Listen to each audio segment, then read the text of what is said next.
আবু বকর, ওমর, ওসমান, আলী রাদিয়াল্লাহু তাআলা আনহুম তাদের যুগের শান্তি শৃঙ্খলা, তাদের যুগের মুসলমানদের যে গৌরবময় ঐতিহ্য ছিল, সেই ঐতিহ্য ফিরে পাওয়ার জন্য আমাদেরও মন চায়। এখন মুসলমানদের এই হারানো গৌরবময় ঐতিহ্য ফিরিয়ে আনার জন্য বর্তমানে আমাদের কি করণীয়? এই ব্যাপারে আমার পড়াশোনার আলোকে আমার কাছে 9টি করণীয় বিশেষভাবে গুরুত্বপূর্ণ বলে আমার কাছে মনে হয়। তবে আমার মনে হওয়াটা চূড়ান্ত না, এর চেয়ে বেশি যদি আলেমরা বলে সেটাই হবে চূড়ান্ত। আমার ক্ষুদ্র জ্ঞানে আপাতত 9টি করণীয়।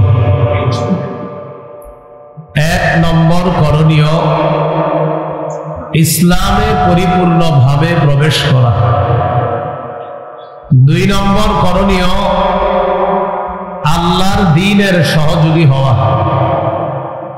3 নম্বর করণীয়, ভ্রাতৃত্বের সম্পর্ক জোরদার করা। 4 নম্বর করণীয়, আপসের মাঝে ঝগড়া বিবাদ কমিয়ে পারস্পরিক আন্তরিকতা মহব্বত বাড়ানো। 5 নম্বর করণীয়, দুনিয়ার বিলাসিতা বিসর্জন দিতে হবে। দুনিয়া কামাই করব, তবে আখিরাত সামনে রেখে। 6 নম্বর করণীয়, অধিকার আদায়ের লড়াই অব্যাহত রাখা। 7 নম্বর করণীয়, একজন যোগ্য আদর্শ নেতা আমরা যেন আমাদের দেশে বসাতে পারি, এই চেষ্টা করা। 8 নম্বর করণীয়, শুরা ব্যবস্থার গুরুত্ব বাড়ানো। 9 নম্বর করণীয়, শত্রুকে শত্রু মনে করা, তাকে বন্ধু মনে না করা। এই 9 করণীয়। 1 নম্বর করণীয় হলো ইসলামে পরিপূর্ণভাবে প্রবেশ করা। আমি আপনি ইসলামে পরিপূর্ণভাবে প্রবেশ করেছি কিনা এটা বোঝার জন্য মৌলিক 5টা আলামত আছে। কয়টা আলামত? কয় কাজ? বুঝেন নাই বাস? 9 কাজ। কয় কাজ? প্রথম কাজ, ইসলামে পরিপূর্ণ প্রবেশ করা। করেছি কিনা কয় আলামত? বলেন কয় কাজ? কাজ কয়টা? প্রথম কাজ, ইসলামে পরিপূর্ণভাবে প্রবেশ করা। করেছি কিনা কয় আলামত? আলামত নাম্বার 1, আত্মসমর্পণ। আলামত নাম্বার 2, বিশুদ্ধ আকীদা। আলামত নাম্বার 3, ইখলাসের সাথে সব আমল করা। 4 নম্বর আলামত, উত্তম চরিত্রের অধিকারী হওয়া। 5 নম্বর আলামত, লেনদেনে স্বচ্ছ থাকা। প্রিয় মুসলমান ভাইয়েরা, বলেন তো হারানো ঐতিহ্য ফিরে পেতে করণীয় কয়টা? 1 নম্বর করণীয়, পরিপূর্ণভাবে ইসলামে প্রবেশ করা। ইসলামে পরিপূর্ণভাবে আমি থাকতে চাই কিনা কয় আলামত? 1 নম্বর, আত্মসমর্পণ। সূরা বাকারার 131 নম্বর আয়াতে আল্লাহ বলেন, ইয ক্বালা লাহু রাব্বুহু আসলিম ক্বালা আসলামতু লিরাব্বিল আলামিন। স্মরণ করুন ওই সময়কে যখন ইব্রাহিম আলাইহিস সালাতু ওয়াস সালামের রব ইব্রাহিম নবীকে বললেন, আপনি আত্মসমর্পণ করেন। ইব্রাহিম নবী বললেন, আমি বিশ্ব জগতের রব আল্লাহর কাছে আত্মসমর্পণ করলাম।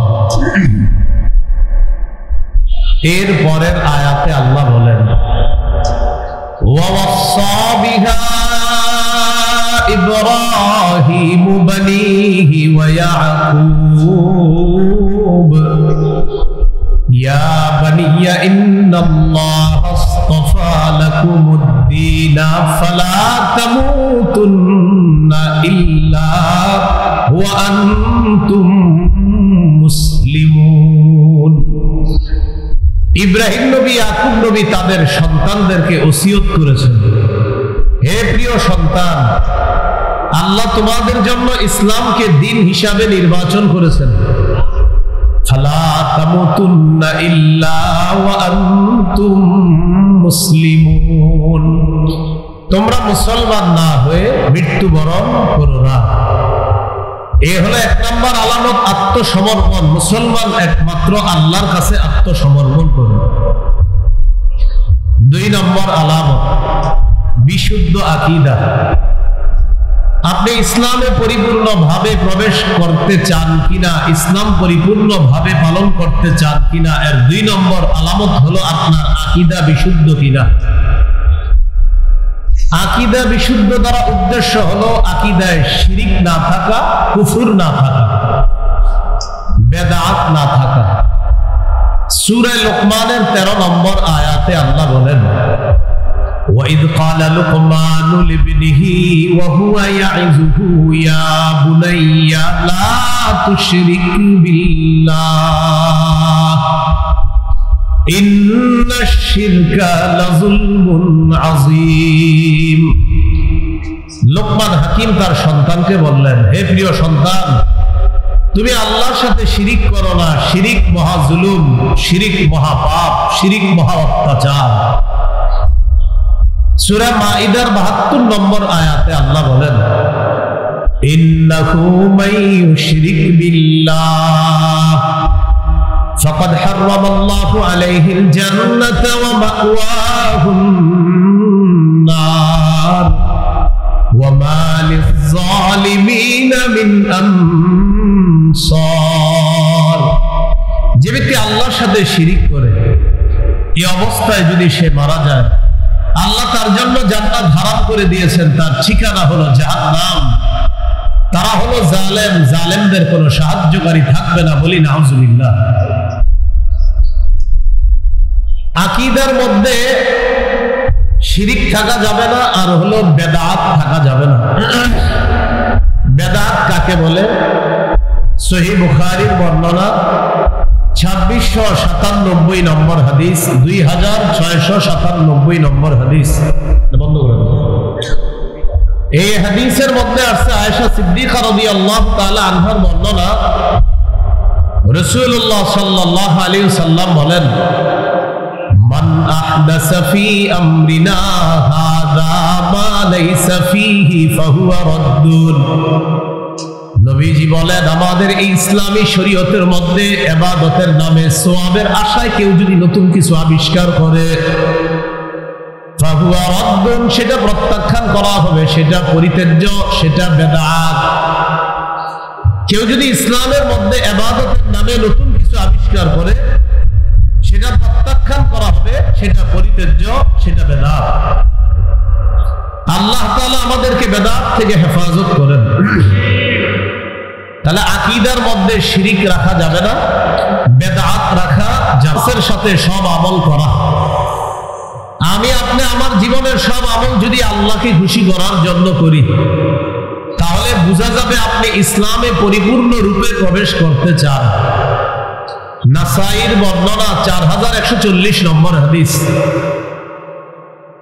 নাসাইর আরেকটা বর্ণনা আছে, রাসূলুল্লাহ সাল্লাল্লাহু আলাইহি সাল্লাম বলেন, ইন্নাল্লাহা লা ইয়াকবালু মিনাল আমালি ইল্লা মা কানা লাহু খালিসা। আল্লাহ তাআলা বান্দার আমল ততক্ষণ কবুল করেন না যতক্ষণ আমলটা আল্লাহর জন্য ইখলাসের সাথে না হয়। নাসাইর বর্ণনা 3140 নম্বর হাদিসে নবীরে প্রশ্ন করা হলো, আরাআইতা রাজুলান গাযা ফি সাবিলিল্লাহ ইয়ালতামিসুল আজরা ওয়াদ যিকরা ফামা লাহু ইয়া রাসূলুল্লাহ। হুজুর, এক ব্যক্তি আল্লাহর রাস্তায় লড়াই করেছে। লড়াই করা দ্বারা তার দুটি উদ্দেশ্য, 1 নাম্বার আল্লাহর কাছ থেকে সওয়াব কামাই করা, 2 নাম্বার মানুষের বাহবা কামাই করা, প্রশংসা কুড়ানো। এই 2 উদ্দেশ্যে কেউ জিহাদ করছে। ফামা লাহু ইয়া রাসূলুল্লাহ, হুজুর সে কি পাবে, তার সওয়াব কি হবে? নবীজি জবাব দিলেন, লা শাইআ লাহু, সে কিছুই পাবে না। أعادها 3 مرات فقال رسول الله صلى الله عليه وسلم لا شيء له لا شيء له لا شيء له। 3 বার প্রশ্নটা করলেন, হুজুর এক ব্যক্তি জিহাদ করছে আল্লাহর কাছ থেকে সওয়াব কামাই করবে, আর হলো নিজে বড় বাহাদুর এটা মানুষ তাকে বলবে, এই নিয়তে সে জিহাদ করছে। 3 বার প্রশ্ন করলেন, সে কি কিছুই পাবে না? নবী বললেন সে কিছুই পাবে না, সে কিছুই পাবে না, সে কিছুই পাবে না। আমাদের প্রতিটা আমল হতে হবে আল্লাহকে খুশি করার জন্য। আল্লাহ আমাদের সকলকে প্রত্যেকটা আমল ইখলাসের সাথে করার তৌফিক দান করেন। এই হলো 3 নাম্বার আলামত। আলামত নাম্বার 4, উত্তম চরিত্রের অধিকারী হওয়া। উত্তম চরিত্র আমাদের সামনে একটা, আরেকটা হলো আপনার ঘরের ভিতর। স্ত্রীর কাছে আপনি উত্তম চরিত্রের অধিকারী কিনা, আবার আমাদের কাছে আপনি বাহ্যিকভাবে উত্তম আখলাকের অধিকারী কিনা, এটা হলো আপনার উত্তম চরিত্রের পরিচয়। قال رسول الله صلى الله عليه وسلم خيركم خيركم لأهله وأنا خيركم لأهلي। রাসূলুল্লাহ সাল্লাল্লাহু আলাইহি সাল্লাম বলেন, তোমাদের মধ্যে সর্বোত্তম ওই ব্যক্তি যে ব্যক্তি তার স্ত্রীর কাছে উত্তম। আর শোনো, আমি নবী আমার বিবিদের কাছে সবচেয়ে উত্তম, আমার চরিত্র আমার বিবিদের কাছে সবচেয়ে শ্রেষ্ঠ চরিত্র। আবু দাউদের হাদিস 4800 নম্বর হাদিস। এই হাদিসের মধ্যে আসছে রাসূলুল্লাহ সাল্লাল্লাহু আলাইহি সাল্লাম বলেন, আনা যাঈমুন বিবাইতিন ফি আ'লাল জান্নাতি লিমান হাসানা খুলুকা। নবী বলেন, যে তার চরিত্রটা সুন্দর করলো, আমি নবী জান্নাতের সর্বোচ্চ স্থানে তার জন্য একটা ঘরের জিম্মাদার হয়ে গেলাম। যে তার চরিত্র সুন্দর করলো, আমি জান্নাতের সর্বোচ্চ স্থানে তার জন্য একটা ঘরের জিম্মাদার হয়ে গেলাম। তাহলে আমি আপনি ইসলাম পরিপূর্ণভাবে পালন করতে চাই কিনা, এর 4 নাম্বার আলামত চরিত্র উত্তম হওয়া। মসজিদে গেলেন, আপনি যাওয়ার পর কাতারে দাঁড়াইলেন, দাঁড়ানোর পর এই কোনই দিয়ে আরো 2 জনে গুতা দিলেন, এইভাবে কাতারে যেন সুন্দরভাবে দাঁড়াইতে পারেন, আপনি 2 জনে 2 পাশ থেকে সরাইয়া দিলেন, এইভাবে আপনি এই জায়গায় ভালো চরিত্রের পরিচয় ফুটিয়ে তুলতে পারেন নাই। আপনি দৌড়ে গিয়ে মসজিদে প্রবেশ করলেন, আপনার জুতার নিচে কাদা আছে, 14 জন মুসল্লির জুতাগুলা নষ্ট করে দ্রুত আপনি মসজিদে ঢুকছেন। ঢুকার পর আপনি নামাজ পড়লেন, নামাজ পড়ে বের হইলেন। নামাজের কিছু ভুল ত্রুটি ছোটখাটো, এটা হয়তো আল্লাহর হক, আল্লাহ মাফ করে দিবে। কিন্তু যাদের জুতাগুলা নষ্ট করলেন, এরা বান্দার হক নষ্ট করলেন, এটা কিন্তু আল্লাহ তাআলা মাফ করবে না। এই জাতীয় কিছু কুচরিত্র অথবা বদ আখলাক অনেক মানুষের মাঝে দেখা যায়, দৌড়ে গিয়ে মসজিদে ঢুকে আর অসংখ্য মুসল্লিদের জুতা নষ্ট করে। এটা সুন্দর কাজ হয় নাই। তো বলছিলাম, বাহ্যিকভাবে আমাদের আখলাক সুন্দর হওয়া, বিবির কাছে আখলাক সুন্দর হওয়া, আভ্যন্তরীণ ভাবেও আখলাক সুন্দর হওয়া, এগুলো 4 নাম্বার আলামত। আলামত নাম্বার 5, লেনদেনে স্বচ্ছ থাকা। সূরা মুতাফফিফিনের 1 থেকে 6 নম্বর আয়াতে আল্লাহ বলেন, ওয়াইলুল লিল মুতাফফিফিন। আল্লাহ তাআলা বলেন, দুর্ভোগ তাদের জন্য যারা ওজনে কম দেয়, যারা মাপে কম দেয়। আল্লাযীনা ইযা তালু আলান নাসি ইস্তাওফুন। যারা মানুষকে যখন মানুষের কাছ থেকে মেপে নেয়, তখন তারা পূর্ণভাবে মেপে নেয়। ওয়া ইযা কালুহুম আও ওয়াজানুহুম ইউখসিরুন। আর যখন তারা অন্যকে মেপে দেয় অথবা ওজন করে দেয়, তখন ওজনে কম দেয়, মাপে কম দেয়। কিছু মানুষ আছে অন্যের কাছ থেকে যখন নেয় পূর্ণভাবে নেয়, আর যখন অন্যকে দেয় তখন কমায়া মাপেও কম দেয়, ওজনেও কম দেয়। আল্লাহ তাআলা বলেন, ওয়াইলুল লিল মুতাফফিফিন। দুর্ভোগ তাদের জন্য যারা মানুষের কাছ থেকে যখন নেয় তারা পূর্ণ মেপে নেয়, আর যখন মানুষকে দেয় তখন তারা ওজনেও কম দেয়, মাপেও কম দেয়। আলা ইয়াযুন্নু উলাইকা উলাইকা আন্নাহুম মাবউসুন। তারা কি চিন্তা করে না যে তাদেরকে পুনরুত্থান করা হবে, তাদেরকে উপস্থিত করা হবে লিয়াউমিন আযীম, এক মহাদিনে। ইয়াউমা ইয়াকুমুন নাসু লিরাব্বিল আলামিন, যেদিন সব মানুষ বিশ্ব জগতের রবের সামনে দাঁড়াবে, উপস্থিত হবে। বলছিলাম 5 নাম্বার আলামত লেনদেনে স্বচ্ছ থাকা। অনেক মানুষ লেনদেন করে, আগামী শুক্রবারে টাকা পাও না, কিয়ামতের আগে আর শুক্রবার আসে না, খালি শুক্রবার যায়, উনি টাকা দেয় না। কিছু মানুষ দোকানদারের কাছ থেকে বাকি আনে, আগামী মাসের 1 তারিখে দিয়ে দেবো, 1 তারিখ আর আসে না, তার বাকি আনা বন্ধ হয় না। আনতেছে তো আনতেছে, কিন্তু আর বাকিটা পরিশোধ করে না। এরকম লেনদেনে অস্বচ্ছ থাকা যাবে না, স্বচ্ছ থাকতে হবে। সূরা মাইদার 1 নম্বর আয়াতে আল্লাহ বলেন, ইয়া আইয়ুহাল্লাযীনা আমানু আউফু বিল উকুদ। আল্লাহ তাআলা বলেন, হে ঈমানদারগণ, তোমরা তোমাদের অঙ্গীকার পুরা করো, তোমরা তোমাদের ওয়াদা পুরা করো। আয়াতের ব্যাখ্যায় মুফাসসিরিনে কেরাম লেখেন, লেনদেনে স্বচ্ছ থাকা, ব্যবসা বাণিজ্য ইত্যাদিতে যে ওয়াদা করা হয়, ওই ওয়াদার মধ্যে তোমরা স্বচ্ছ থাকো, লেনদেন স্বচ্ছ করো। আউফু বিল উকুদ, ওয়াদা পুরা করো। লেনদেন আর অন্যান্য যত ওয়াদা আছে, এই ওয়াদা স্বচ্ছতার সাথে তোমরা পুরা করো। বলেন তো কয় কাজ? কয় কাজ? 9 কাজ। প্রথম কাজ ইসলামে পরিপূর্ণভাবে প্রবেশ করা। করেছি কিনা? কয় আলামত? 5 আলামত। 1 নম্বর আলামত আল্লাহর কাছে আত্মসমর্পণ করা। 2 নম্বর আকীদা বিশুদ্ধ রাখা, আকীদায় শিরিক না রাখা, আকীদায় বেদাত না রাখা। 3 নম্বর আমার সব কাজ ইখলাসের সাথে করা। 4 নম্বর উত্তম চরিত্রের অধিকারী হওয়া। 5 নাম্বার লেনদেনে স্বচ্ছ থাকা। আল্লাহ তাআলা আমাদেরকে এই 5 আলামত গ্রহণ করে ইসলামে যেন পরিপূর্ণ রূপে আমরা প্রবেশ করতে পারি, আল্লাহ তৌফিক দান করেন।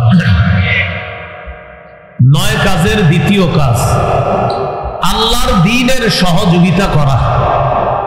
এই যে মাহফিলে আপনারা যারা সহযোগিতা করেন, এটাও আল্লাহর দ্বীনের সহযোগিতা করা। মসজিদ মাদ্রাসায় যে সহযোগিতা করেন, এটা আল্লাহর দ্বীনের সহযোগিতা করা। ত্রাণ দিলেন ফেনীতে, শেরপুর, নেত্রকোনা, এই যে আপনারা ত্রাণ সামগ্রী বিতরণ করলেন, এটাও আল্লাহর দ্বীনের সহযোগিতা করা।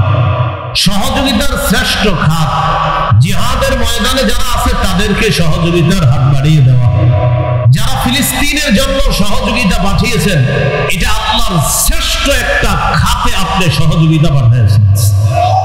যারা ফিলিস্তিন মাজলুমদেরকে, মুজাহিদদেরকে সহায়তা পাঠিয়েছেন, এটা শ্রেষ্ঠ একটা খাতে আপনি আল্লাহর দ্বীনের সহযোগিতা করেছেন।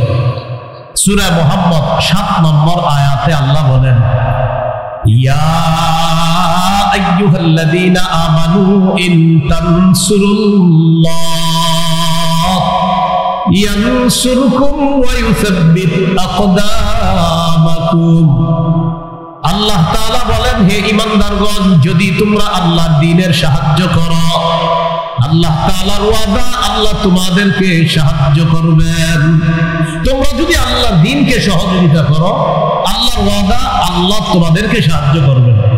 সূরা হজের 40 নম্বর আয়াতে আল্লাহ তাআলা বলেন, ওয়ালা ইয়ানসুরান্নাল্লাহু মাইয়ানসুরুহু।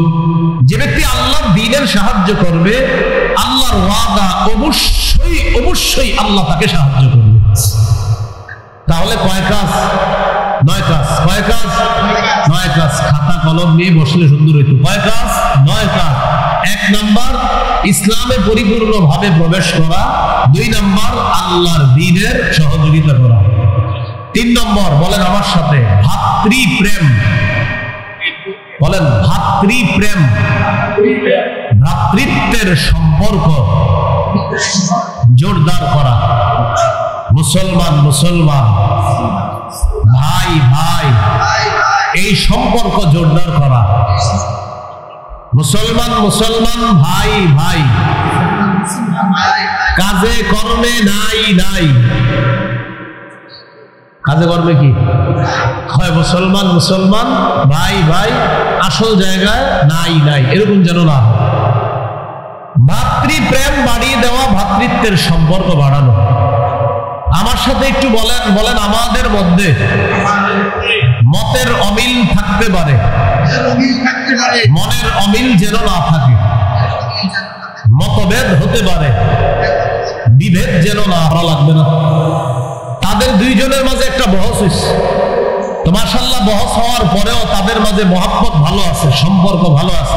তো আমরা যারা আছি তাদের ভক্ত, ওই দুইজনের ভক্তদের মাঝে এখন দুই দল, এক দল আরেক দল না আমরা সালাম দেই না, এক দল আরেক দলের কি দেই না, শুধু তাই না, বাপ আমিন জোরে বলে, ছেলে আমিন আস্তে বলে, কথার কথা।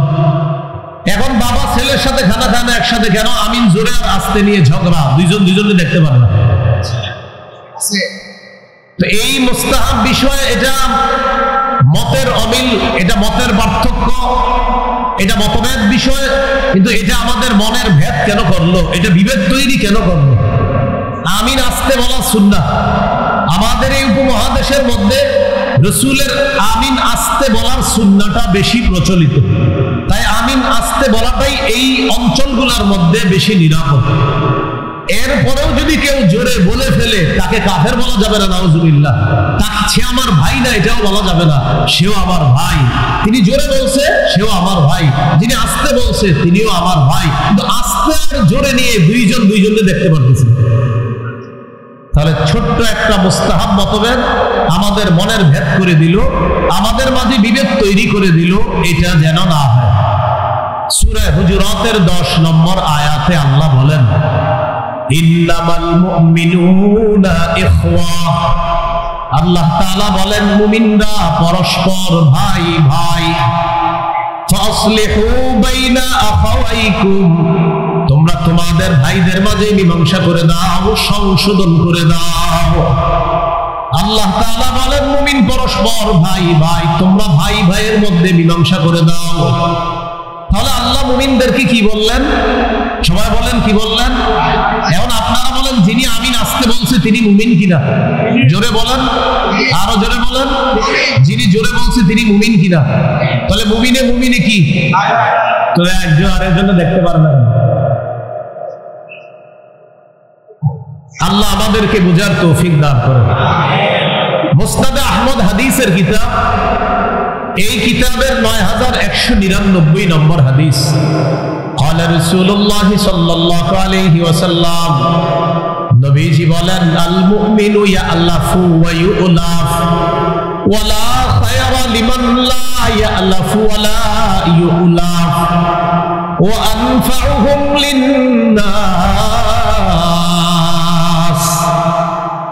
নবীজি বলেন, আল মুমিনু ইয়ালাফ ওয়া ইউলাফ, মুমিন একজন আরেকজনের সাথে মিত্রতার সম্পর্ক বজায় রাখে। ওয়া ইউলাফ, তার সাথে মিত্রতা বজায় করা যায়।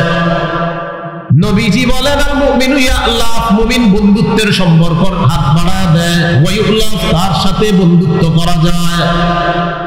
ইয়ালাফ, নিজে মিত্রতার সম্পর্ক জুড়ে। ওয়া ইউলাফ, তার সাথে মিত্রতার সম্পর্ক জুড়ানো যায়।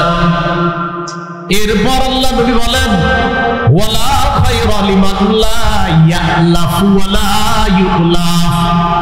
নবী বলেন, ওই মুমিনের মাঝে কোনো কল্যাণ নাই যে মুমিন অন্যের সাথে মিত্রতার সম্পর্ক করে না, অথবা তার সাথে মিত্রতার সম্পর্ক করা যায় না, ওই মুমিনের মাঝে কোনো কল্যাণ নাই।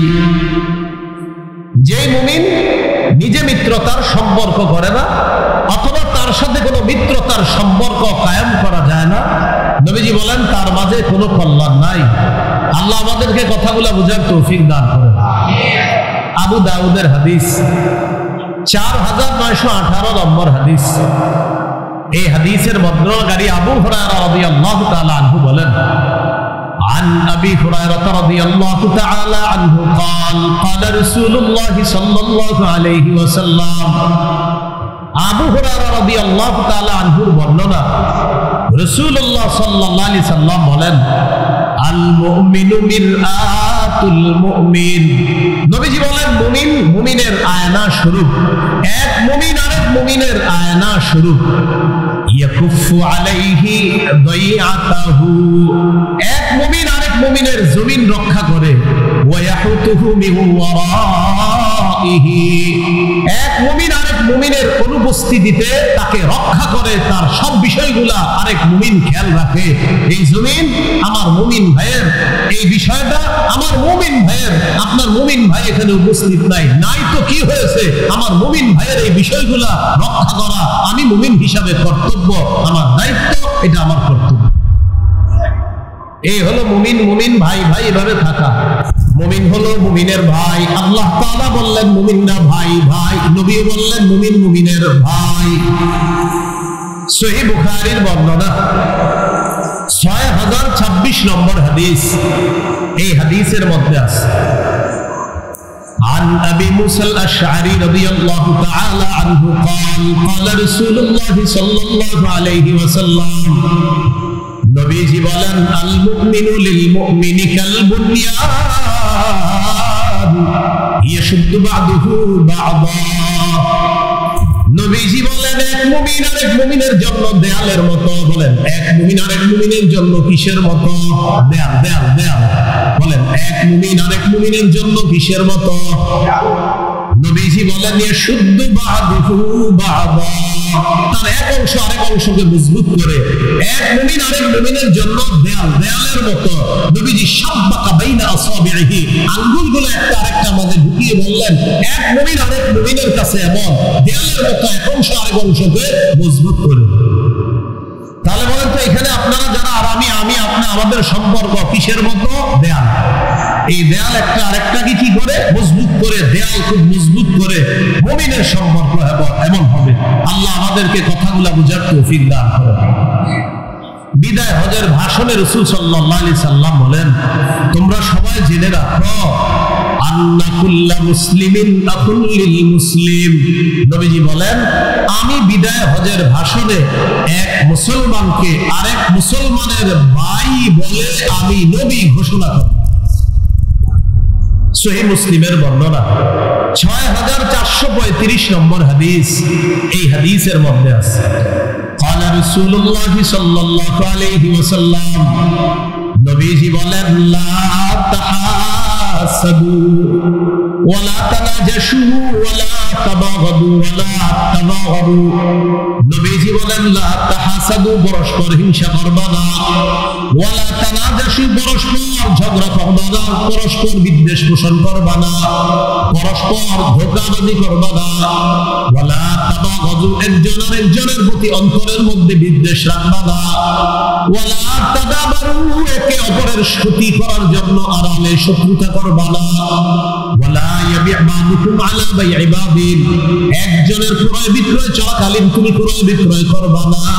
ওয়া কুনু ইবাদাল্লাহি ইখওয়ানা। নবীজি বলেন হে আল্লাহর বান্দারা তোমরা সবাই ভাই ভাই হয়ে যাও। তোমরা সবাই কি হয়ে যাও? বলেন নবী আমাদের কি হইতে বলছে? ভাই ভাই হয়ে যেতে বলছে। এরপরে নবীজি বলেন আল মুসলিমু আকুল মুসলিম, মুসলমান মুসলমানের ভাই। লা ইয়াখযুলুহু ওয়া লা ইয়াহতিরুহু, মুসলমান মুসলমানকে লাঞ্ছিত করে না। ওয়া লা ইয়াহতিরুহু, মুসলমান মুসলমানকে তুচ্ছ করে না। নবীজি বলেন বিহাসবি ইমরিইন মিনাশ শাররি আইয়াহতিরা আখাহুল মুসলিম, কোন মানুষ খারাপ হওয়ার জন্য এটাই যথেষ্ট সে তার কোন মুসলমান ভাইকে তুচ্ছ তাচ্ছিল্য করা। আমি খারাপ হওয়ার জন্য এতটুকু যথেষ্ট, আমার কোন মুসলমান ভাইকে আমি তুচ্ছ তাচ্ছিল্য করা এটাই যথেষ্ট আমার খারাপ হওয়ার জন্য। আল্লাহ আমাদেরকে ভাই ভাই হয়ে থাকার তৌফিক দান করেন। জাযাকাল্লাহ। তো বলছিলাম রাসূলুল্লাহ সাল্লাল্লাহু আলাইহি সাল্লাম বললেন মুসলমান মুসলমান ভাই ভাই। এইগুলো সহিহ মুসলিমের বর্ণনা। এবার একটা হাদিস শুনেন সহিহ বুখারীর বর্ণনা 3937 নম্বর হাদিস। এই হাদিসের মধ্যে আছে কাদিমা আব্দুর রহমান ইবনে আউফ আল মদিনা, নবীজির সাহাবী আব্দুর রহমান ইবনে আউফ মক্কা থেকে মদিনায় আসলেন।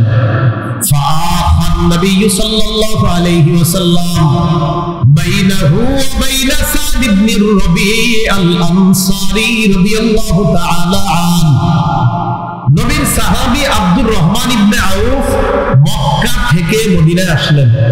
মদিনার সাহাবী সাদ ইবনে রবি আল আনসারী, এই সাহাবীর সাথে মক্কার সাহাবী আব্দুর রহমানের ভ্রাতৃত্বের সম্পর্ক নবী জুড়ে দিলেন। কয় কিলোমিটার দূরে? প্রায় 500 কিলোমিটার দূরত্বে দুইজনের বাড়ি, একজন মক্কার আর একজন মদিনার।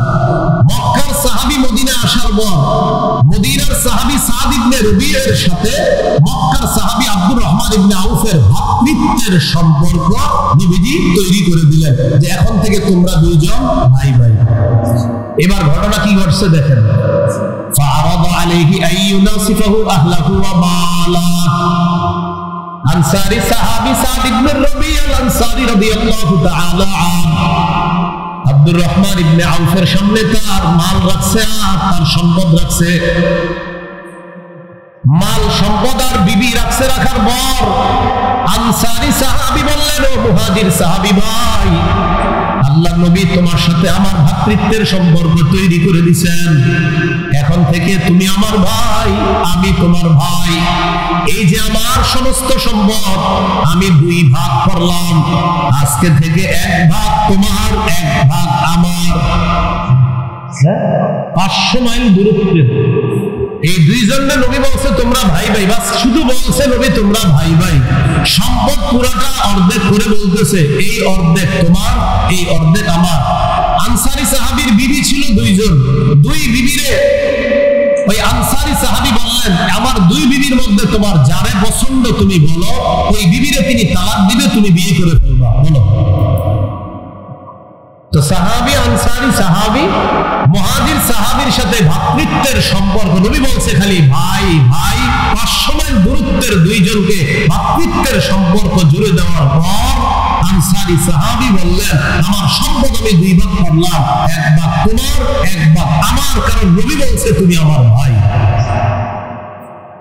আল্লাহ আমাদের সকলকে এই 3 নাম্বার যে করণীয়টা ভ্রাতৃত্বের সম্পর্ক জোরদার করার তৌফিক দান করুন। আরেকটা হাদিস শুনেন, সহিহ মুসলিমের 472 নম্বর হাদিস। এই হাদিসের মধ্যে আসছে আবু হুরায়রা রাদিয়াল্লাহু তাআলা আনহুর বর্ণনা। তিনি বলেন, عن أبي هريرة رضي الله تعالى عن النبي صلى الله عليه وسلم আবু হুরায়রা রাদিয়াল্লাহু তাআলা আনহুর বর্ণনা। তিনি বলেন, أن النبي صلى الله عليه وسلم أتى المقبرة। নবীজি কবরস্থানে আসলেন, গুরুস্থানের সামনে গেলেন। যাওয়ার পর কবরস্থানের সামনে দাঁড়ানোর পর আল্লাহ নবী বললেন, আসসালামু আলাইকুম দারা কওমিন মুমিনিন।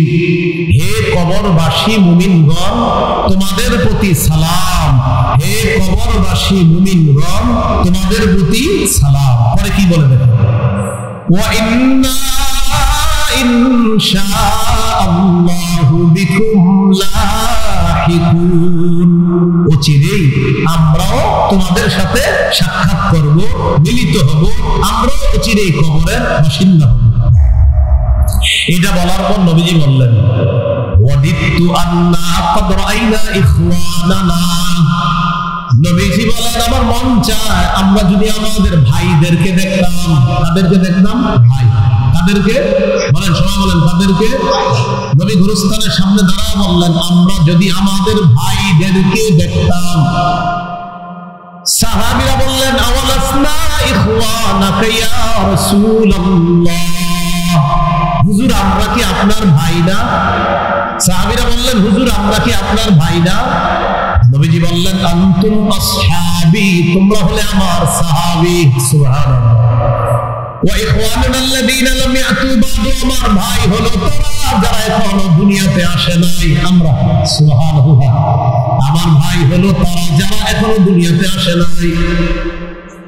সাহাবীরা বললেন, কাইফা তা'রিফু মান লাম ইয়াতু বা'দু মিন উম্মাতিকা ইয়া রাসূলুল্লাহ।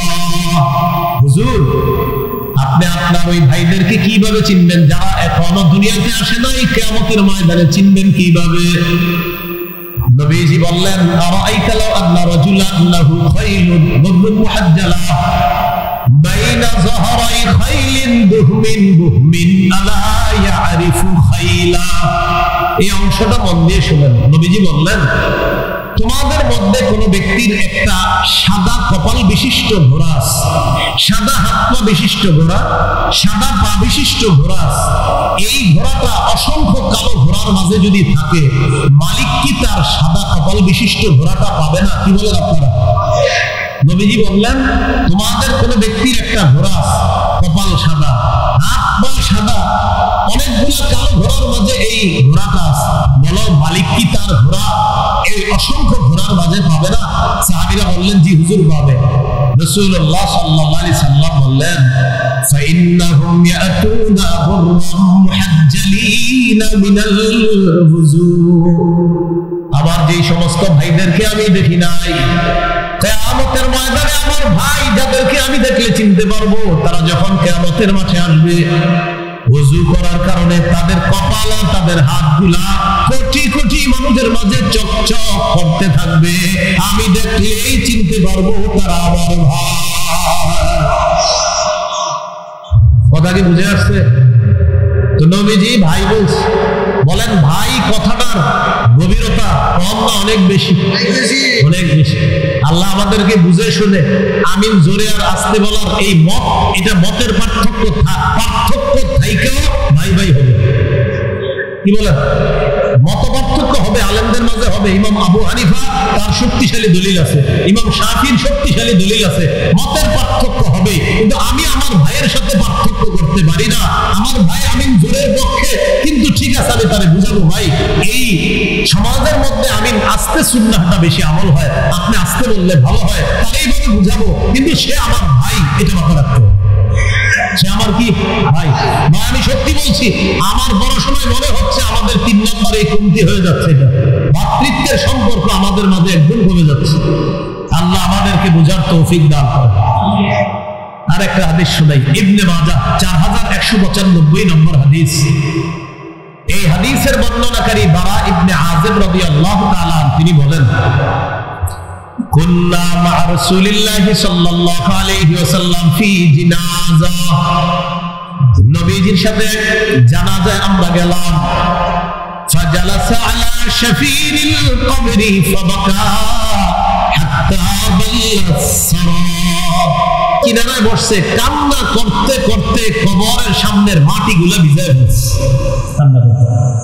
এবার দেখেন নবী সাহাবীদেরকে কি বলে, ইয়া ইখওয়ানি লিমিসলি হাদা ফাআইদু। হে ভাই সব, বলেন সবাই বলেন হে ভাই সব। নবীজি কি বললেন? নবীজি সাহাবীদেরকে বললেন হে ভাই সব, তোমরা এই অবস্থার জন্য প্রস্তুতি নাও। নবীজি বললেন হে ভাই সব, আজকে যারা আমরা কবরের মধ্যে রাখতেছি, তোমাকেও রাখা হবে, আমাকেও রাখা হবে। নবী কাঁদতে কাঁদতে বললেন ও ভাই সব, তোমরা সবাই এই অবস্থার জন্য প্রস্তুতি গ্রহণ করে নাও। কবরের সামনে আবেগ ঘন মুহূর্তে সাহাবীদেরকে কি বলে সম্বোধন করছে? বলেন কি বলে সম্বোধন করছে? আল্লাহ আমাদের সকলকে এই ভ্রাতৃত্বের সম্পর্ক জোরদার করার তৌফিক দান করুন। সহিহ বুখারীর 13 নম্বর হাদিস, قال رسول الله صلى الله عليه وسلم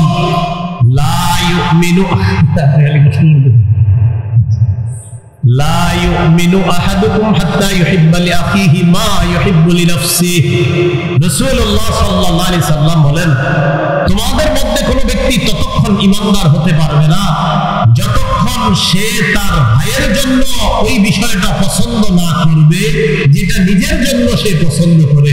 আমি আমার জন্য যেটা পছন্দ করি সেটা আমার ভাইয়ের জন্য যতক্ষণ পছন্দ না করব ততক্ষণ আমি মুমিন হতে পারবো না। আল্লাহ আমাদের সকলকে 3 নাম্বার করণীয়টা আরো বেশি জোরদার করার তৌফিক দান করুন।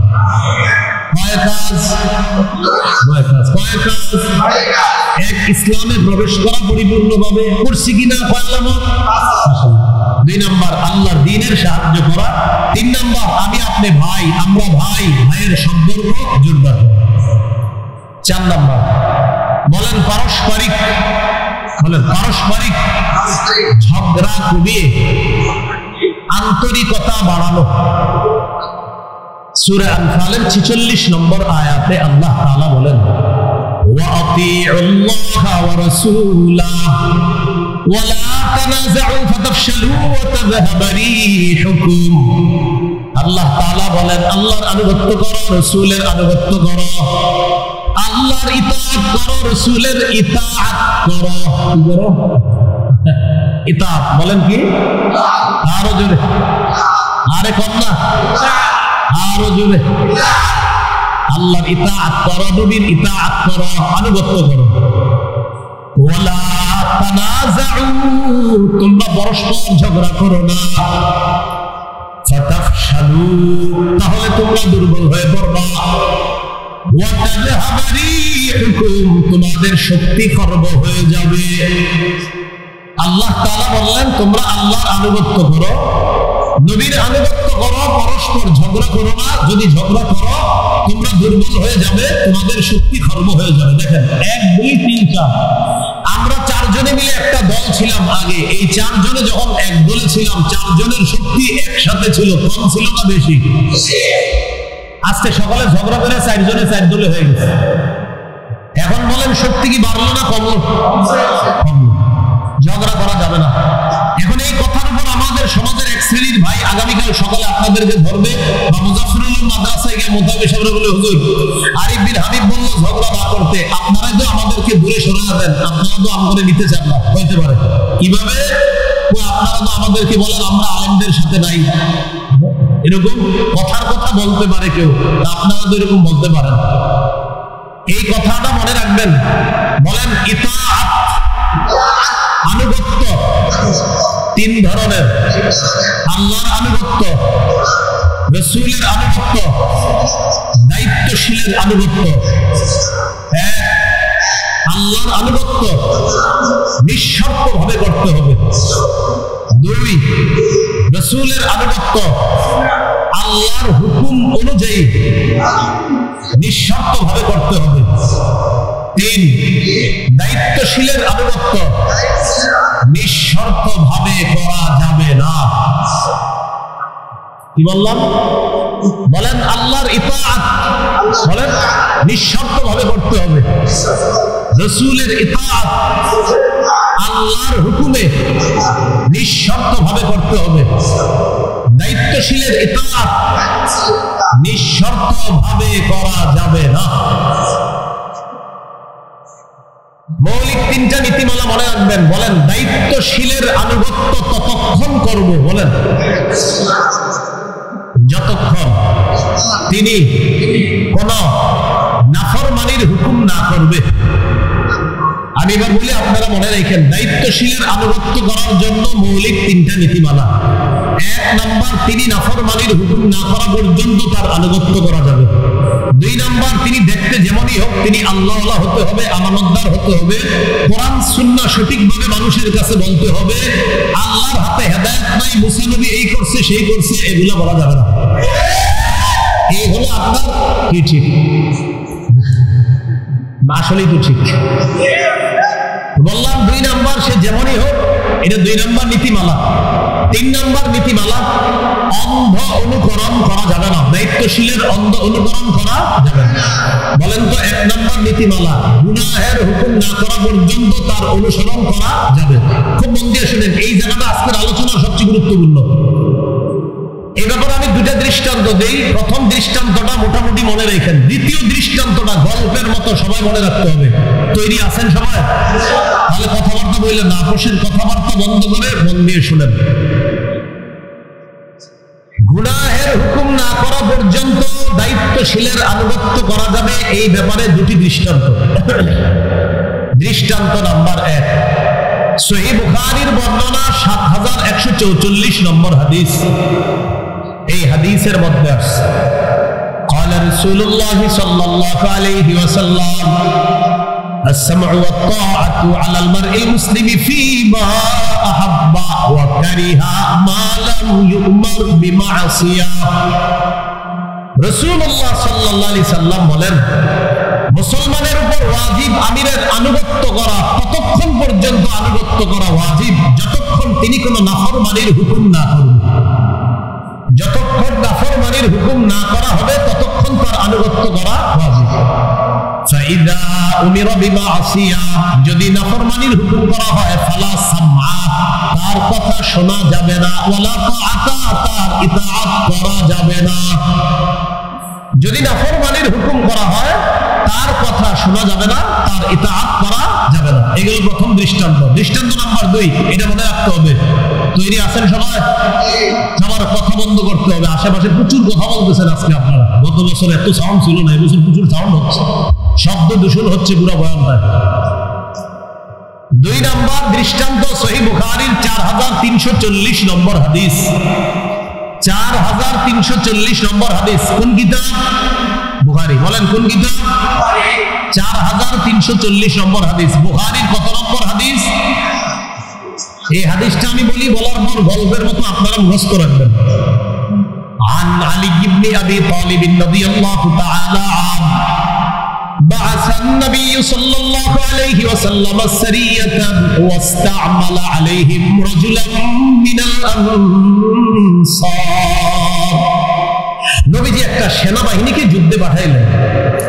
সেনাবাহিনীর একজন সেনাপতি নিযুক্ত করে দিলেন, আমির নিযুক্ত করলেন। আল্লাহ নবী আদেশ করলেন ওই সেনাবাহিনী যেন সেনাপতির আনুগত্য করে। আবার বলছি, নবীজি একটা সেনাবাহিনী প্রেরণ করলেন, একজন আমির নিযুক্ত করে দিলেন, আর হুকুম করলেন আল্লাহ নবী ও সেনাবাহিনীর দল, তোমরা আমিরের আনুগত্য করবা। বুঝে আসছে?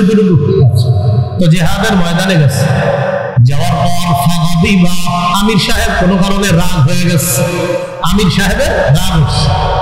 রাগ ওঠার পর সেনাবাহিনীকে বলতেছে, আলাইসা ক্বাদ আমারাকুম রাসূলুল্লাহ সাল্লাল্লাহু আলাইহি ওয়াসাল্লাম আন তুতিউনি।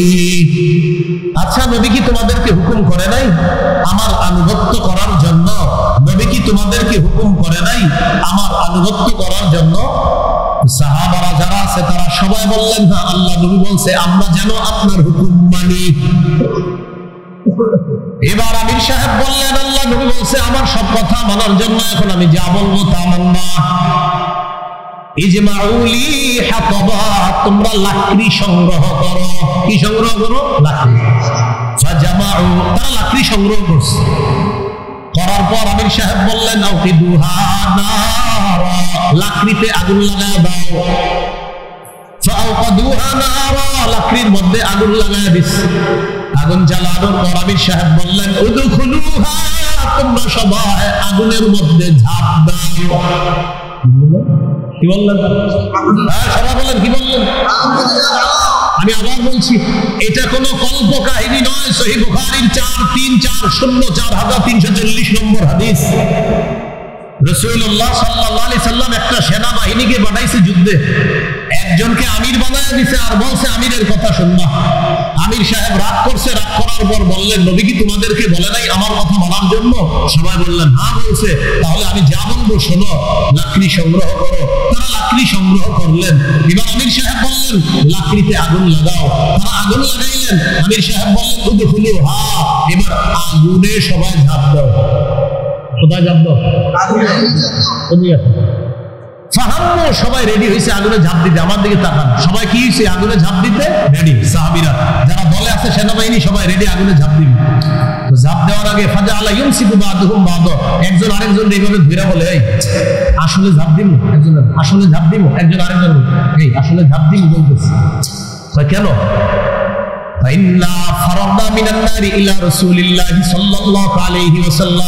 আমরা তো জাহান্নামের আগুন থেকে বাঁচার জন্য নবীর কাছে আসছি। সেই নবী আমিরের কথা মানতে বলছে, এর মানে সেই নবী আমাদেরকে আগুন ঝাঁপ দেওয়ার হুকুমও মানতে বলবে? এটা হতে পারে না। আরে আমরা তো আগুন থেকে বাঁচার জন্য নবীর কাছে আসছি, সেই নবী আগুনে ঝাঁপ দেওয়ার হুকুমও মানতে বলবে? এটা মনে হয়, আমাদের মনে হচ্ছে এটা এরকম নবী বলবে না। এটা সাহাবীরা একজন আরেকজনে বলতেছে, ঝাঁপ দিবে দিবে দেয় না, দিবে দিবে দেয় না। এই ঝাঁপ দিব না, দিব না। নবী কি এরকম বলতে পারে? এরকম বলতে বলতে সবার কানে কানে চলে গেছে। এই নবীজির কাছে আসলাম আগুন থেকে বাঁচার জন্য, সেই নবী আগুনে ঝাঁপ দিতে বলবে?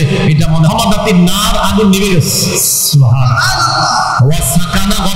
আমির সাহেবের রাগও ঠান্ডা হয়ে গেছে। আমাদের আমির সাহেবের 7-8 বছরে এখনো রাগ কমে না।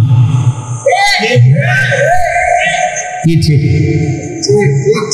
ওই আমির সাহেবের রাগ ঠান্ডা হয়ে গেছে। আমাদের আমির সাহেবের কথা হলো না, আলেমরা কইলে হইব নাকি আমি ঠিক, মানে যে কোনো আমির, যে কোনো আমির। এখন মনে করেন এত বছর রাগ কমে না, আমি নিশ্চিত রাগের কারণে নিজের ভুল স্বীকার করে না। আমি কি, আমি তো সেরা, আবার আমি কি? আমির সাহেবের রাগ কমে গেছে। রাগ কমার পর আগুন নিভে গেছে। ফাবালাগান নবী সাল্লাল্লাহু আলাইহি সাল্লাম, ঘটনাটা নবীর কাছে গেছে, ইয়া রাসূলুল্লাহ এরকম এরকম ঘটনা ঘটছে। আমির সাহেব বলছিল আগুনে ঝাঁপ দিতে। নবীজি বললেন, সর্বনাশ, ঝাঁপ না দিয়ে ভালো করেছ।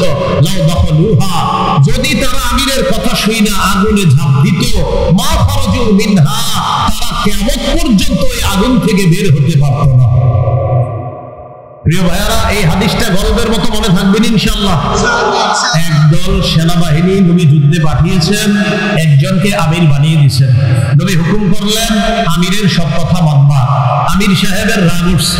রাগ উঠার পর সেনাবাহিনীকে বলল, ও সাহাবীরা, নবী বলছে না আমার আনুগত্য করতে? তারা বলল, হ্যাঁ বলছে। তাহলে তোমরা লাকড়ি সংগ্রহ করো। করলেন, আগুন জ্বালাও। জ্বালাইলেন। আমির সাহেব বললেন আগুনে ঝাঁপ দাও। সাহাবারা পরস্পর বলাবলি করতেছে। আগুন থেকে বাঁচার জন্য নবীর কাছে আসলাম। সেই নবী আগুনে ঝাঁপ দিতে বলবে, এটা বিশ্বাস হচ্ছে না। বলতে বলতে আগুন নিভে গেছে। আমির সাহেবের রাগও ঠান্ডা হয়ে গেছে। নবীর কানে এই সংবাদ যাওয়ার পর নবীজি বললেন, লাউ দাখালুহা মা খারাজু মিনহা ইলা ইয়াউমিল কিয়ামাহ, আমিরের কথা শুই না তারা যদি আগুনে ঝাঁপ দিত, কিয়ামত পর্যন্ত তারা বের হতে পারত না। শোনো, ইন্নামাত তাআতু ফিল মারুফ, আনুগত্য হবে শুধু ন্যায়সঙ্গত কাজে, নাফরমানির হুকুমে কোনো আনুগত্য হবে না। আল্লাহ বুঝার তৌফিক দান করুন। চার নাম্বার, পারস্পরিক ঝগড়া কমিয়ে আন্তরিকতা বাড়ানো। মনে আছে? আচ্ছা, আবু দাউদের বর্ণনা 4800 নম্বর হাদিস। এই হাদিসের মধ্যে আসছে, قال رسول الله صلى الله عليه وسلم أنا زعيم ببيت في ربض الجنة لمن ترك المراء وإن كان محقا। নবীজি বলেন, কোন ব্যক্তি যদি ঝগড়া পরিহার করে নেয়, সম্মত হওয়া সত্ত্বেও যদি ঝগড়া পরিহার করে, এর মানে আপনি ঝগড়া করাটার আপনার রাইট আছে, আপনার অধিকার আছে ঝগড়া করা, এবং আপনি সঠিক। নবী বলেন, সঠিক হওয়ার পরে যে ব্যক্তি ঝগড়া পরিহার করে, তাকে জানা দাও আমি জান্নাতের বেষ্টনীর মধ্যে তার জন্য একটা ঘরের জিম্মাদার হয়ে গেলাম। ঝগড়া পরিহার। 5 নম্বর করণীয়, বলেন দুনিয়ার বিলাসিতা বর্জন করা। মানে দুনিয়া কামাই করা যাবে, কিন্তু আখিরাত সামনে রাখতে হবে। তিরমিজির বর্ণনা, রাসূলুল্লাহ সাল্লাল্লাহু আলাইহি সাল্লাম বলেন, লাউ কানাতিদ দুনিয়া তা'দিলু ইনদাল্লাহি জানাহা বাউদা মা সাকা ফিহা কাফিরুন শারবাতা মা। এই দুনিয়ার মূল্য যদি আল্লাহর কাছে মাছির ডানা পরিমাণ হতো, আল্লাহ কোন কাফেরকে এক ঢোক পানি পান করাতেন না। ভাই, দুনিয়া কামাই করা নিষেধ না হালাল ভাবে, কিন্তু কামাই করতে গিয়ে আখিরাত ভুলা যাবে না। দুনিয়া কামাই করব, আখিরাত সামনে রেখে। এই জন্য দুনিয়ার ভক্ত হয়ে যেন আমরা আখিরাত ভুলে না যাই। এটা 5 নম্বর কাজ। 6 নম্বর, বলেন অধিকার আদায়ের লড়াই অব্যাহত রাখা। মুসলমানদের অধিকার আদায়ের লড়াইয়ের নাম, জুড়ে লড়াইয়ের নাম পবিত্র জিহাদ। আর জোরে, মুসলমানদের অধিকার আদায়ের লড়াইয়ের নাম কি? জিহাদ। এই পৃথিবী যদি শান্তি চান, সবার চূড়ান্ত শান্তি চান, খেলাফত ব্যবস্থার বিকল্প কোন পদ্ধতিতে শান্তি আসবে, চূড়ান্ত শান্তি আসবে না। চূড়ান্ত শান্তি খেলাফত ব্যবস্থা আসবে। এটা মনে রাখতে হবে। এই জন্য জিহাদ, এটা হলো মুসলমানদের অধিকার আদায়ের লড়াইয়ের নাম হলো জিহাদ। এই জিহাদের বিষয়টা মানুষকে সঠিকভাবে বুঝাইতে হবে। রাসূলুল্লাহ সাল্লাল্লাহু আলাইহি সাল্লাম বলেন, আলাইকুম বিল জিহাদি ফি সাবিলিল্লাহ ফাইন্নাহু বাবুম মিন আবওয়াবিল জান্নাহ। তোমরা জিহাদ আবশ্যক করে দাও, জিহাদ হলো জান্নাতের একটা দরজা। নবীজি বললেন, আল জিহাদু মাযিন ইলা ইয়াউমিল কিয়ামাহ, জিহাদ কিয়ামত পর্যন্ত চালু থাকবে, জারি থাকবে।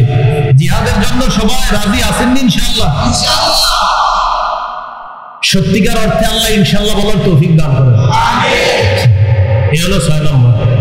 7 নম্বর গুরুত্বপূর্ণ কথা বলেন, একজন যোগ্য আদর্শবান শাসক রাষ্ট্র ক্ষমতায় বসাতে হবে।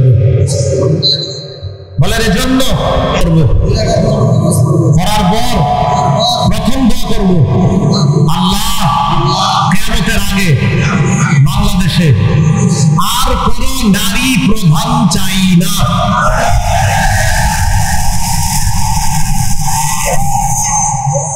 কি চাই না?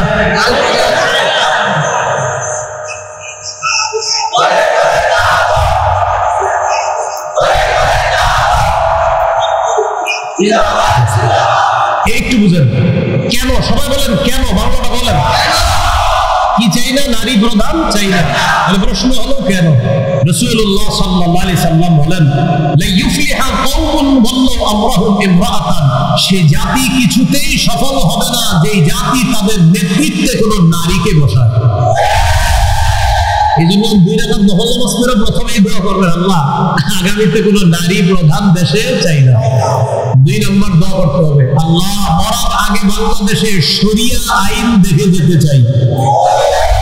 কি আইন দেখে যেতে চাই? এই জন্য আপনাদের একটা কাজ আছে, করবেন ইনশাআল্লাহ। দেয়ালে লিখতে হবে, বলেন শরিয়া আইন চায় না তারা, কোন না কোন অপরাধী যারা। আবার বলেন শরিয়া আইন চায় না তারা, কোন না কোন অপরাধী যারা। চোর শরিয়া আইন চাইবে না, জিনা যে করে শরিয়া আইন চাইবে না, কারণ শরিয়া আইন প্রতিষ্ঠিত হলে বিগত বছরের চুরির বিচার করতে করতেই বিচার ব্যবস্থা চলে যায়। এজন্য শরিয়া আইন চায় না তারা, কোন না কোন অপরাধী যারা। এই কথাটা মনে রাখবেন। এটা হলো 2 নম্বর দোয়া করবেন। 1 নম্বর দোয়া নারী প্রধান আর চাই না, 2 নম্বর দোয়া শরিয়া আইন চাই, 3 নম্বর দোয়া বলেন আল্লাহ এমন একজন শাসক দেন যে শাসক মৌলিক 4টি কাজ করবে, নামাজ কায়েম করবে, যাকাত প্রতিষ্ঠিত করবে, সৎ কাজের আদেশ করবে, অসৎ কাজের নিষেধ করবে। এই 4 গুণওয়ালা একজন রাষ্ট্রনায়ক আমরা চাই। এই 3 নম্বর দোয়াটা করতে পারবেন নি? সূরা হজের 41 নম্বর আয়াতে আল্লাহ বলেন, আল্লাযীনা ইম্মাক্কান্নাহুম ফিল আরদি আকামুস সালাহ ওয়া আতাউয যাকাতা ওয়া আমারু বিল মারুফি ওয়া নাহাউ আনিল মুনকার। আল্লাহ তাআলা বলেন যাদেরকে আমি রাষ্ট্র ক্ষমতায় বসাই তাদের মৌলিক কাজ হলো 4টা। 1 নম্বর নামাজ কায়েম করা, 2 নম্বর যাকাত প্রতিষ্ঠিত করা। কি প্রতিষ্ঠিত করা? আমাদের বাংলাদেশ এখনো সুদ ভিত্তিক রাষ্ট্র। এদেশের স্লোগান দেওয়া হচ্ছে দারিদ্র বিমোচনের সুদ। আমরা স্লোগান দিব দারিদ্র বিমোচনের সুদ নয়, যাকাত। বলেন আমার সাথে, সুদে ফকির আরো ফকির হয়, যাকাতে ফকির ধনী হয়। বলেন তো, সুদে ফকির, যাকাতে ফকির। এই জন্য 2 নম্বর যাকাত ভিত্তিক রাষ্ট্র ব্যবস্থা এটা হতে হবে। সুদ ভিত্তিক রাষ্ট্র ব্যবস্থার পরিবর্তে যাকাত ভিত্তিক রাষ্ট্র ব্যবস্থা যখন হবে, 1 বছর পরে সুদ বলবে প্রিয় যাকাত তুমি ভালো থেকো, আমি বিদায় নেব। এই জন্য শরিয়া ভিত্তিক রাষ্ট্র যদি চলে, ইনশাআল্লাহ দুনিয়ার কারো কাছে আমরা আর মাথা নত করা লাগবে না। যার বড় প্রমাণ আফগানিস্তান। বলেন কারা? 3 বছর আগে এদেরকে কেউ বলে নাই, এখন আফগানিস্তান বলে গোনার টাইম নাই। আল্লাহ বুঝার তৌফিক দান করেন। কলিজাটা ছিঁড়ে মনে চাই বুঝে আরো বেশি, কোনো কারণে আসে না। আল্লাহ বুঝার তৌফিক দান করেন। এই হলো আপনার 7 নাম্বার। এমন একজন যোগ্য শাসক বসাতে হবে, আকামুস সালাহ নামাজ কায়েম করা, আতাউয যাকাত যাকাত প্রতিষ্ঠিত করা, আমারু বিল মারুফ নেক কাজের আদেশ করবে, ওয়া নাহা আনিল মুনকার অসৎ কাজে নিষেধ করবে। 8 নাম্বার করণীয় শুরা ব্যবস্থার গুরুত্ব অনুধাবন করা। মসজিদের খতিব সাহেব যারা আছে এলাকার, আমরা শুরা ব্যবস্থার গুরুত্ব কি কি পরিমাণ প্রয়োজনীয়তা এটা জাতিকে বোঝাতে হবে। এটা হলো শুরা ব্যবস্থা। এই কথাগুলা এই সাধারণ মুসলমানরা বুঝতে হবে। আলেমরা এগুলো বুঝে, কিন্তু সাধারণ জনগণ শুরা ব্যবস্থার কি লাভ, কি ফায়দা, কি উপকার এটা বুঝতে হবে, এটা অনুধাবন করতে হবে। সর্বশেষ করণীয় বলেন শত্রুকে শত্রু মনে করতে হবে, বন্ধু মনে করার কোনো সুযোগ নাই। বলেন আমরা বারবার ভুল করবো না। বলেন এক শত্রু ছেড়ে আরেক শত্রু গ্রহণ করে বৃষ্টি থেকে বাঁচার জন্য ঝর্ণার নিচে দাঁড়াবো না। হ্যাঁ, এক শত্রু ছেড়ে আরেক শত্রু গ্রহণ করে বৃষ্টি থেকে বাঁচার জন্য ঝর্ণার নিচে দাঁড়াবো। কেউ ভাই আপনি ঝর্ণার নিচে দাঁড়াইছেন কেন? বৃষ্টি থেকে বাঁচার জন্য। ও আচ্ছা, মাশাআল্লাহ মাশাআল্লাহ। ঝর্ণার নিচে কেন ভাই আপনি? ঝর্ণার নিচে হুজুর আর বললেন না বাইরে বৃষ্টি, ওই জন্য ঝর্ণার নিচে। ও আচ্ছা আচ্ছা আচ্ছা। এক শত্রু ছেড়ে আরেক শত্রু গ্রহণ করা মানে বৃষ্টি থেকে বাঁচার জন্য ঝর্ণার নিচে দাঁড়ানোর মতো বোকামি করা। আর বোকামি করা যাবে না ভাই। আন্তরিকতা বাড়ায়া মুসলমানরা 90 ভাগ মুসলমানের দেশে যে কোনো মূল্যে দেখেন কোনোভাবে ইসলামী হুকুমতটা কায়েম করা যদি যায়, ইনশাআল্লাহ আমরাও আফগানিস্তানের মতো মাথা কিছু করে দেব। আল্লাহ আমাদেরকে বুঝার তৌফিক দান করেন। সুবহানাল্লাহি ওয়া বিহামদিহি।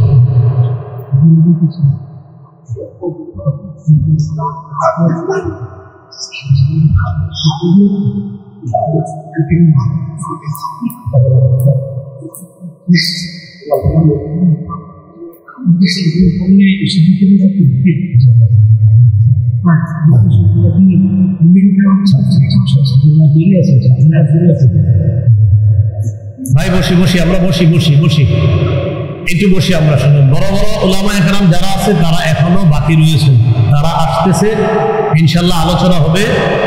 এই যে ভবনটা দেখেন, ভবন নির্মাণ হচ্ছে, তৈরি হচ্ছে।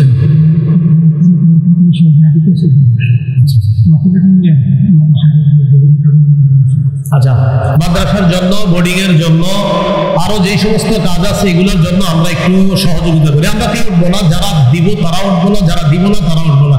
ছাত্র ভাই যারা আছেন আপনারা তৈরি থাকার কথা, আপনারা সবার কাছে যান। আর মঞ্চে যারা আছি আমরা এখানেও দিতে পারি। ছাত্র ভাই যারা আছে মেহরবানি করে কেউ এই মাহফিলটা নষ্ট করবো না। নামাজ তো এখানে হবে ভাই, এখানে নামাজ হবে, আমরা কেউ মাহফিলটা নষ্ট করবো না। বড় বড় আলেম ওলামায়ে কেরাম তারা এখনো বাকি আছে, ইনশাল্লাহ তারা আসবে। আমরা ইনশাল্লাহ সওদাগর সাহেব 2000 টাকা দিয়েছেন, আল্লাহ তার দানকে কবুল করেন। আরো যদি কেউ দিতে চান দিতে পারেন। ছাত্র ভাইয়েরা আমরা মাঠে চলে যাই, মাঠে যারা আছে আমরা ছাত্র ভাইদের কাছে একটু সহযোগিতা করি ইনশাআল্লাহ।